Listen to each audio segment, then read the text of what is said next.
Bon, ben bonjour tout le monde. Je m'appelle Normand Levesque. Je suis originaire de Saint-Quentin. J'ai gradué en 83. Puis je suis enseignant de formation. Présentement, j'enseigne à Marie-Gaétane, à Kedgewick. Puis là, 17 ans passés, j'ai fait ça un mur. J'ai fait un burn-out, comme ils appellent, un épuisement professionnel. Puis là, je m'apprête à vous conter cette histoire-là un petit peu. Comment j'ai vécu ça, comment je m'en suis sorti, puis comment est-ce que j'ai grandi aujourd'hui à travers ça pareil. Comment est-ce que c'était une bonne chose qui m'est arrivée en fait de compte. C'est dur à croire, mais c'est réellement ça que c'est.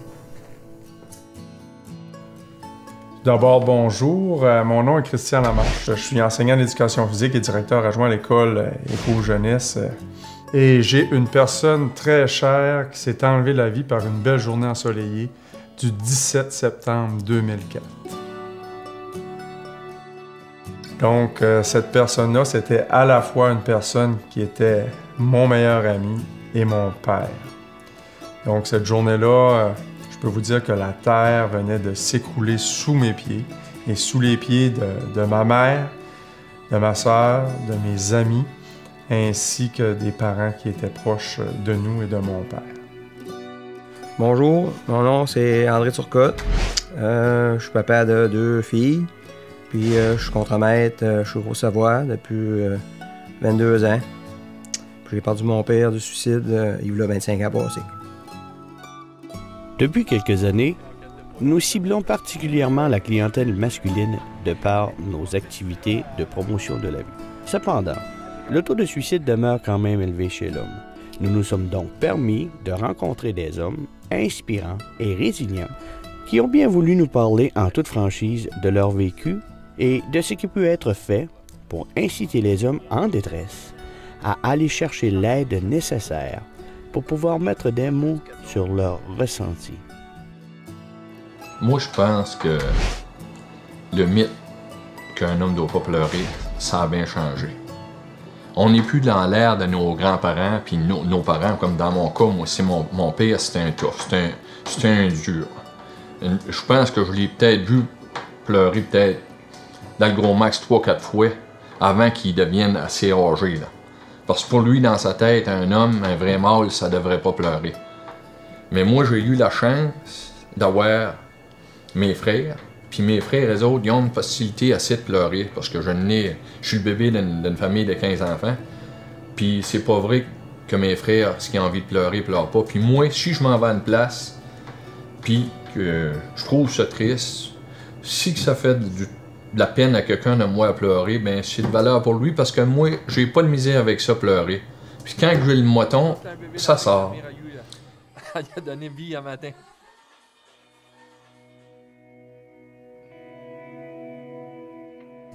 Mais ce qui a été la chose qui m'a emmené à descendre dans le fond de la calice, comme on pourrait dire, parce que c'est ça que c'est, faut pas se le cacher, c'est que ma maîtrise à Québec, c'était très demandant. Fait qu'à l'automne 1999, quand j'ai recommencé au mois de septembre, bouf, plus ou moins en forme, j'arrivais en fin septembre, puis ça marchait plus. Il n'y a plus rien qui marchait. C'était incroyable. Puis là, c'est à partir de ce moment-là là, que, bon, tous les symptômes apparaissent. Puis là, ben, je restais chez mes parents à ce moment-là. Puis ma mère, ben, je pense qu'un homme, là, puis je vais parler pour moi, je ne veux pas généraliser, là, il peut compter des menteries à ses amis, à sa femme, à ses enfants. Mais quand ta maman dit, là, puis elle regarde le petit gars dans le blanc des yeux, puis elle dit « Comment tu vas? » Et si, ouais. Puis quand ma mère m'a posé cette question-là, elle savait c'était quoi la réponse. Puis elle savait surtout, là, elle savait déjà imaginer qu'est-ce qu'il fallait qu'il fasse, là, le petit gars.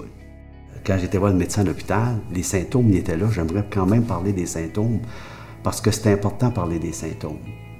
Ça peut varier d'une personne à l'autre, mais il y a des choses qui sont assez standards pour tout le monde, là. La perte du sommeil, je dormais plus. Ça m'enrageait assez, je dormais plus. Je dormais plus. L'alimentation, ça allait pas. Ça me tentait plus de manger. Ma digestion allait pas. Ça, c'est tous des symptômes, là. Ma digestion allait pas. Des crises d'angoisse. Yo! Ici, là, ça serre, là. Tu dis, je suis en train de perdre le souffle. Tu connais pas ça, c'est la première fois que ça t'arrive. Un enseignant, ça apprend vite. Ce qui me prenait 10 minutes à apprendre, ça me prenait 2 heures. J'étais plus capable de me concentrer.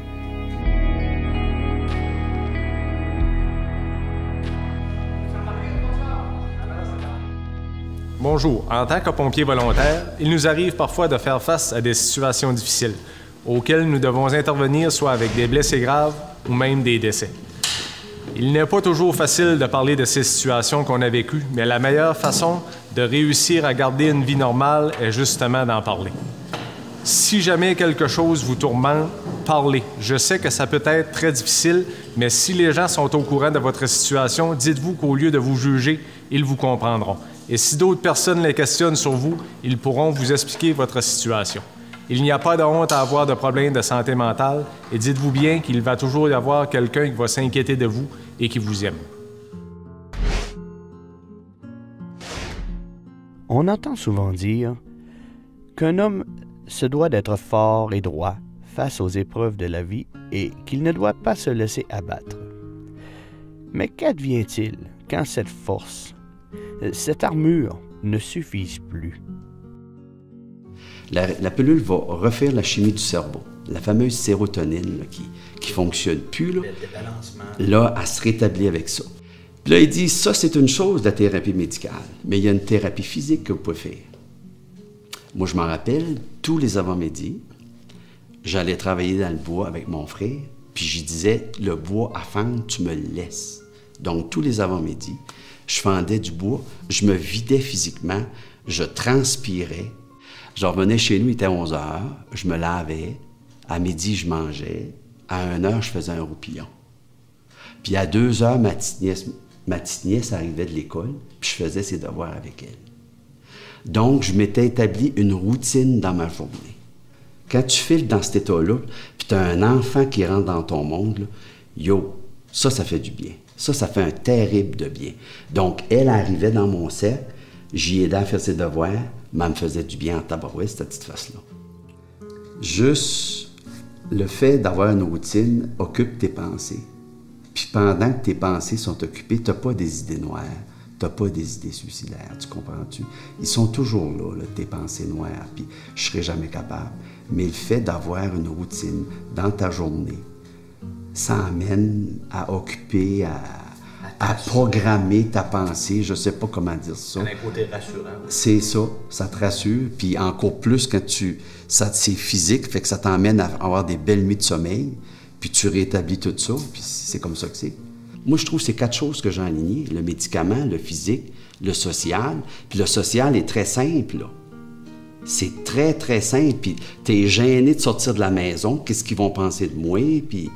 Mais quand je sortais de la maison, le monde qui venait me voir, c'est ceux qui avaient déjà vécu ça. C'était merveilleux, ça. Ça, là, que j'aimais ça. C'est ça que la société n'accepte pas. On a le droit d'être malade. Puis être malade, ça demande du temps. Puis ressortir de cet état-là, ça demande du temps. Il faut absolument qu'on se mette ça dans la tête. Moi, je ne sais pas. Moi, j'ai rencontré... Ma mère m'a probablement été quelque chose. La lecture m'a aidé. C'est des conseils que je peux donner. J'en ai parlé. Puis la routine, ça m'a aidé terriblement. Puis je comprends tellement les gens quand ils disent, là, ils se renferment sur le petit cocon, là, mais il faut laisser rentrer des gens qui sont positifs autour de toi. Puis il y en a. Puis ça va t'aider beaucoup. Au début, la dépression, c'est plus comme un manque d'énergie, une tristesse profonde, tout ça.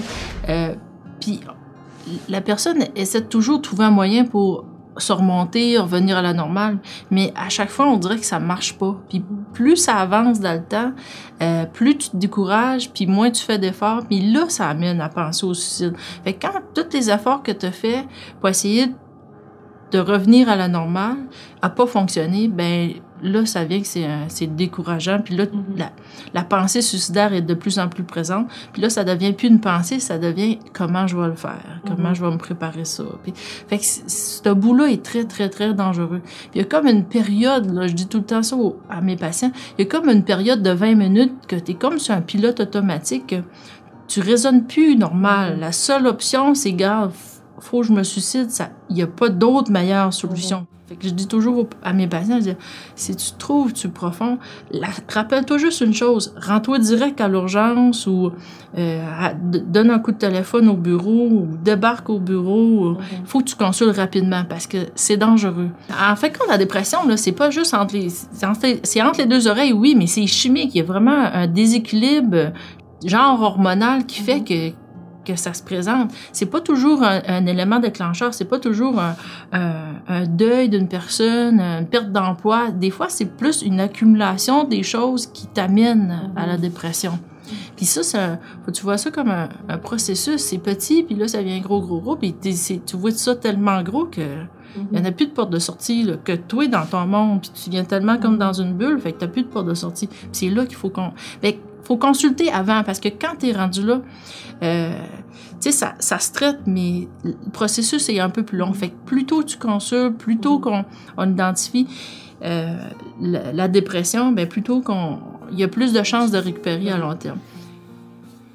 Je comprends que c'est dur pour eux de comprendre que jamais ils reviendront normal, mais c'est pas vrai du tout, parce qu'on les prend en charge, on les suit, des fois on les envoie à l'unité de psychiatrie. Ils nous aiment pas quand on les envoie là, mais souvent ils me disent ben merci Dr Fauché parce que c'est ça, je pense, qui m'a sauvé la vie, ou tu sais, je pense d'être à l'écoute, c'est ça qui est plus important. Mais oui, il y a un retour à normal après. Tu sais, je veux dire, si tu viens à l'urgence, tu viens me voir pour un appendicite, là, tu vas pas t'assiner avec moi qu'il faut aller voir le spécialiste. Fait que dans la dépression, le spécialiste, c'est le psychiatre. Fait que c'est la même chose. Mais on voit ça beaucoup différent, mais c'est la même maladie. Pour nous autres, comme médecins, c'est une vraie maladie, puis on la prend ça vraiment au sérieux. Pour nous, entrepreneurs de père en fils, depuis des générations, nous croyons à l'importance de la famille. Les échanges, l'entraide et le soutien sont une richesse incroyable.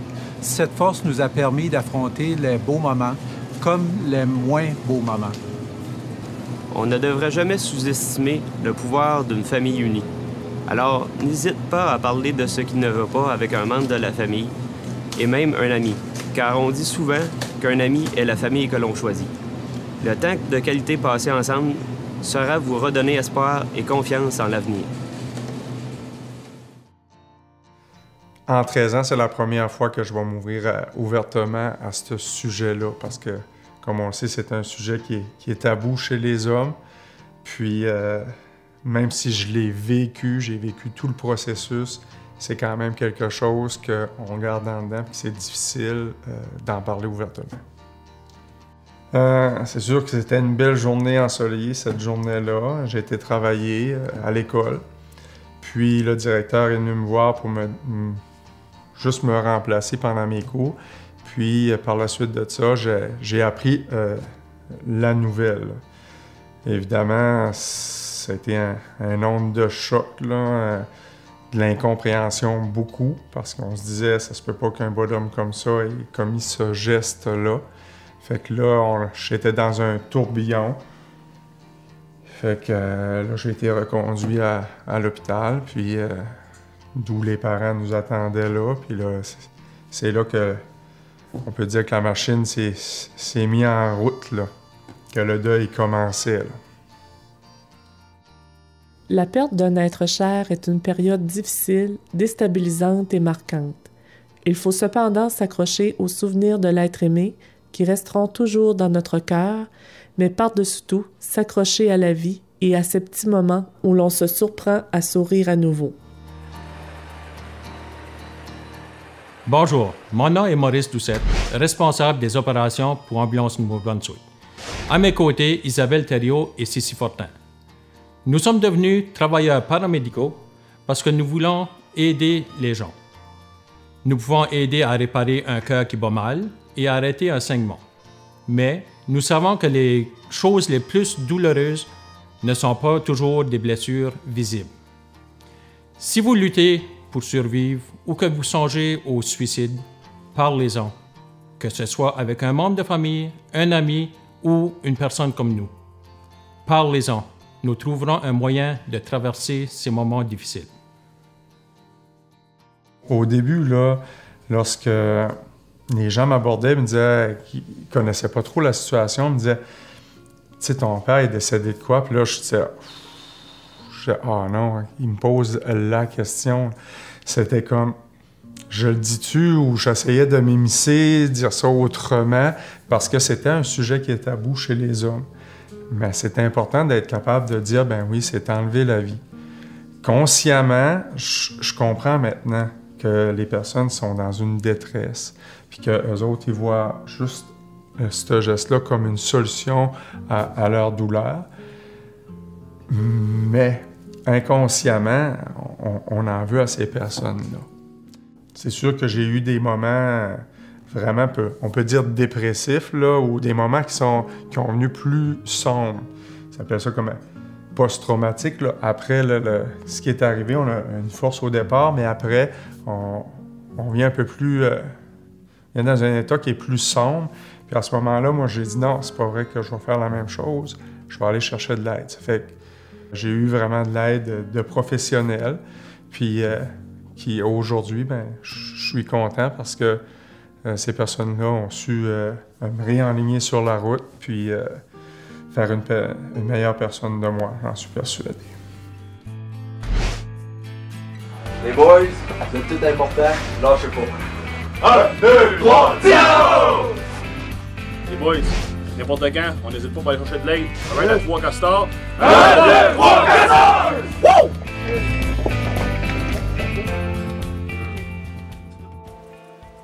Mon père, c'était un homme qui était fragile un petit peu de la dépression. On avait déjà fait une comme 15 ans avant qu'il s'enlève la vie. Puis avec tous les événements, puis l'ouvrage, ben là, il s'est mis à travailler, puis il faisait quasiment l'ouvrage de 2 hommes en une journée, puis il s'en venait à bout, qui l'a retombé dans la dépression.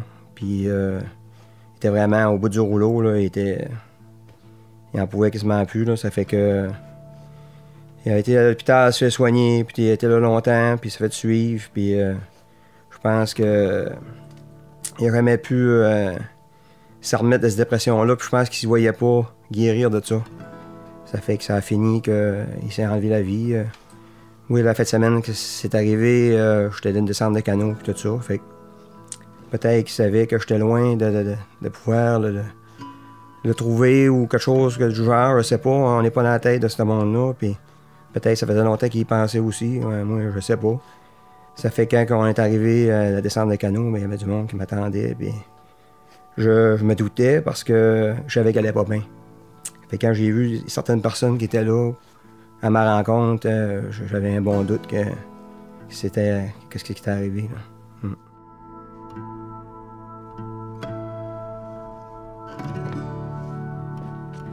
En tant que membre de la GRC, nous sommes appelés à intervenir fréquemment dans différentes situations où le risque suicidaire est présent. De par notre profession, nous sommes appelés à offrir du soutien aux personnes suicidaires, à leur partager nos inquiétudes et parfois nous devons agir rapidement. Cependant, nous sommes aussi appelés lorsque l'individu commet l'irréparable. Sachez que nous sommes sensibles et à la fois touchés par cette souffrance et le désarroi vécu par les familles à la suite de la perte d'un être cher par suicide. Nous désirons lancer comme message qu'il est important d'apprendre à être présent et d'être à l'écoute les uns pour les autres. Il y en a que ça va cliquer, il y en a d'autres ça clique moins, puis peut-être bien qu'il était assez formé que, tu sais, c'était un gars il avait nous en 43, ça fait que, tu sais, c'est les époques que le monde, les hommes, ça parlait pas beaucoup, il fallait pas ça pleure, tu sais, c'est toutes des choses, on dirait, il était comme là-dedans, puis peut-être que c'est ça qui l'a emmené là. Il fallait pardonner, lui, c'est la porte de sortie pour... Il se croyait plus vivre, je sais pas, tu sais, puis là, il a décidé de s'enlever la vie, mais nous autres, on continue la vie, puis il fallait pardonner, parce que si j'en aurais voulu toute ma vie, jamais j'aurais pu avancer, tu sais. Comment tu vis avec la rage, ou pourquoi il a fait ça, puis tu te poses des questions, puis c'est sûr, comme je disais avant, en étant proche, puis je savais ce qu'il vivait, ben moi, j'ai fini par l'accepter puis pardonner, mais c'est juste que déjà là, c'était un gros effort sortir de la maison puis voir d'autres mondes. Mais à force, c'est sûr qu'elle travaillait avec le public. T'sais, les premières fois, c'était raide un peu, mais après ça, on dirait que ça passait mieux, puis le monde voyait que j'essayais de m'en sortir, puis que la vie continuait, puis il fallait passer à d'autres choses, mais c'est sûr, la cicatrice est là, mais elle va toujours rester là.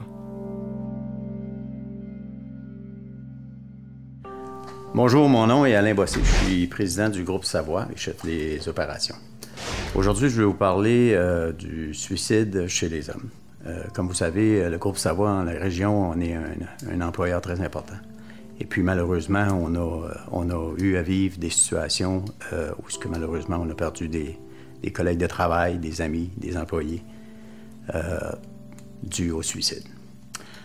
La chose qui est extrêmement importante, c'est, bien entendu, on n'a pas à juger les raisons pourquoi des choses aussi tristes arrivent. Mais par contre, ce qu'on peut dire, c'est qu'un problème pour moi n'est pas nécessairement le même problème ou l'ampleur du problème va être différente pour un autre individu. Ça fait que nécessairement les individus étant différents, bien, on ne peut pas juger l'ampleur du problème. Au fil des années, je m'aperçois que mes passions ont bien changé. OK, j'étais encore agriculteur, j'étais un maniaque de l'agriculture. Ça, c'est coulé, ça coule dans mes veines. Que ça soit au niveau animal ou végétal, ça coule dans mes veines.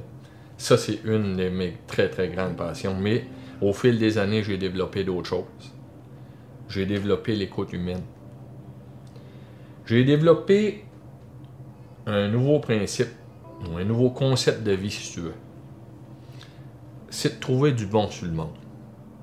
Puis dire toujours de quoi de positif à quelqu'un, ou essayer de trouver de quoi de positif de quelqu'un, je peux vous jurer que la paye est pas mal plus grande que de descendre quelqu'un. Ça, je peux le dire par expérience de vie. On attire le positif avec du positif. Puis si que tu commences une journée en disant « ça va être une terrible journée de marde », mais que là, tu vas en remplir une barouette. C'est sûr qu'il y a des journées que nous autres, tout, on fait le paillard. Mais t'es bien mieux d'essayer de la prendre avec de l'eau chaude qu'un bain frais. Moi, c'est comme ça que je prends ça. Mais il y a un homme, entre autres, qui a marqué quelque chose. Il a dit « on est tous des psychologues ». Ça veut dire quoi, ça? Ça veut dire, oui, on est tous des psychologues. On a toute la facilité ou une possibilité d'écouter quelqu'un. Tout le monde peut faire ça, c'est écouter quelqu'un. Qui est-ce qui te dit qu'aujourd'hui, tu n'as pas écouté quelqu'un, ou tu lui as pas donné la main, ou tu lui as pas souri, puis tu lui as pas accordé une attention, que ce gars-là ou cette femme-là, ça n'allait pas se suicider, mais tu lui as peut-être sauvé la vie. Par l'écoute, par ton don de souhait, tu lui as peut-être sauvé la vie. S'il y a de quoi qui t'affecte, c'est bien mieux que le monde peut le voir, ta faiblesse, ta peine que tu ressens. Comme ça, ben, si à un moment donné, tu viens down, tu as besoin d'aller chercher de l'aide, mais tu t'es pas gêné parce que tu n'as pas le tabou de dire « Ah, ça va être mal vu ». Tu sais?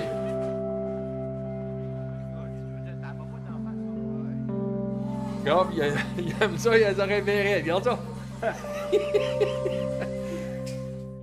J'étais un dur au cœur tendre. Moi, quand c'est triste, je pleure.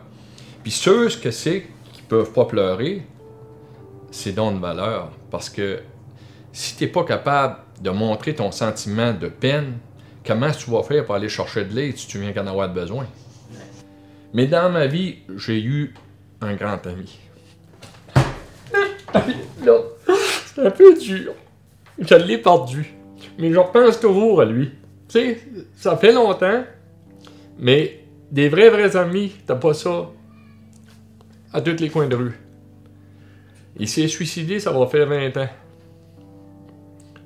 Puis, c'est encore dur. J'aurais un message à passer à celui-là qui pourrait avoir des idées suicidaires. Vous êtes sûrement le meilleur ami de quelqu'un. S'il vous plaît, faites-y pas ce coup de cochon-là. Parce que nous autres, on continue à vivre. Faites pas ça. S'il vous plaît, allez vous chercher de l'aide, allez chercher un ami. Mais il y a sûrement une solution à votre problème. Parlez-en, mais laissez-nous pas de même.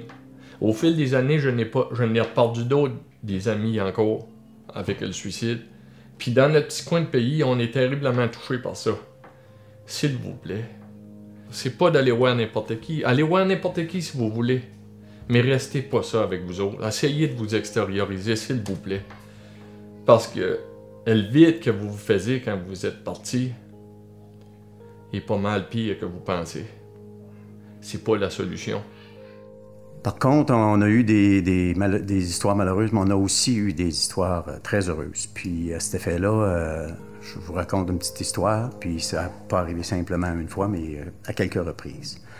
Un de nos employés qui, à la fin de son chiffre, était voir son contremaître en lui disant, puis on avait dénoté quand même que ça semblait être pas très bien allé dans sa vie dernièrement.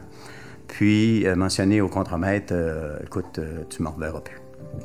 Ça fait que la belle histoire, c'est que le contremaître, sans hésiter, a visé les ressources humaines, dont on a fait des démarches auprès de la famille puis auprès de la GRC pour justement s'assurer que notre employé ne soit pas dans une situation critique. Suite à ça, la semaine suivante, l'individu en question, notre employé qui était bien démoralisé, est venu pour voir son chum puis le remercier. Fait que nécessairement, je peux pas dire qu'on lui a sauvé la vie, mais je peux dire une chose, être à l'écoute. On a probablement contribué à probablement lui sauver la vie. Cette heure, bien entendu, les hommes, on a cette nature de penser qu'on peut tout régler nos problèmes par nous-mêmes. Et malheureusement, dans la vie, il faut reconnaître que parfois, on a besoin d'aide. Qu'on soit un homme, qu'on soit une femme, qu'on soit un enfant, parfois dans la vie, on a besoin d'avoir d'aide. Puis la grandeur d'un homme, c'est de reconnaître que, justement, quand on a besoin d'aide, on peut aller le chercher. J'ai ma femme qui me dit souvent, ouais, un homme, ça a le droit de pleurer, mais aussi, moi, je vais dire, un homme, ça a le droit de demander de l'aide. Nos émotions sont comme un genre de baromètre intérieur. Elles servent à indiquer l'état de notre humeur. Et c'est pourquoi qu'en tant que parent, il est important de montrer à son enfant à s'exprimer. Comment extérioriser une émotion. Et surtout, il ne faut pas le dénigrer lorsqu'il pleure ou lorsqu'il est fâché ou qu'il ressent de la colère. C'est aussi très important en tant que papa de transmettre le goût de vivre à son enfant et de lui faire comprendre que lorsqu'il rencontrera des moments plus difficiles et que les choses iront moins rondement, disons, eh bien que c'est tout à fait correct et normal d'aller demander de l'aide pour qu'il puisse trouver une solution à son problème.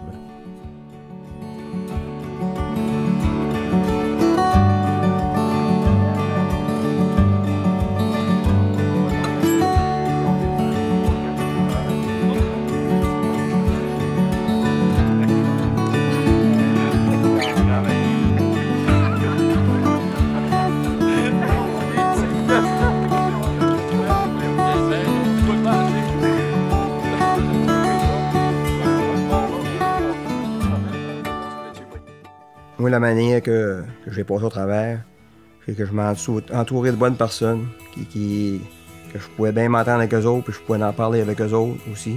Pas me mettre là, puis tu sais, tout le temps ruminer ça, mais quand t'as du monde, t'es à l'aise avec, puis tu peux parler, tu peux lui faire confiance. Puis s'entourer de bons gens de main, être pas peur d'en parler, puis pardonner à la personne qui l'a fait. Moi, j'aurais un message à dire aux hommes. Tu sais, c'est pas vrai que tu vas être faible si tu vas chercher de l'aide, ou si tu pleures, ou si tu te confies à quelqu'un. C'est là la force d'un homme. Un vrai homme, c'est celui-là qui est capable d'aller chercher de l'aide. Si ta voiture est brisée, tu vas aller chercher un mécanicien, ou tu vas aller chercher un chum qui est meilleur que toi. Aller chercher de l'aide, ce n'est pas c'est pas un geste de faiblesse, mais c'est plutôt un geste courageux. Des fois, le monde pense que le bonheur va cogner à la porte. Ça se peut. Ils sont chanceux en tabarnache. Mais je pense que le bonheur, il faut le cultiver, puis c'est nous autres qui va le cultiver. Il ne cognera pas à la porte tant si souvent que ça. Là.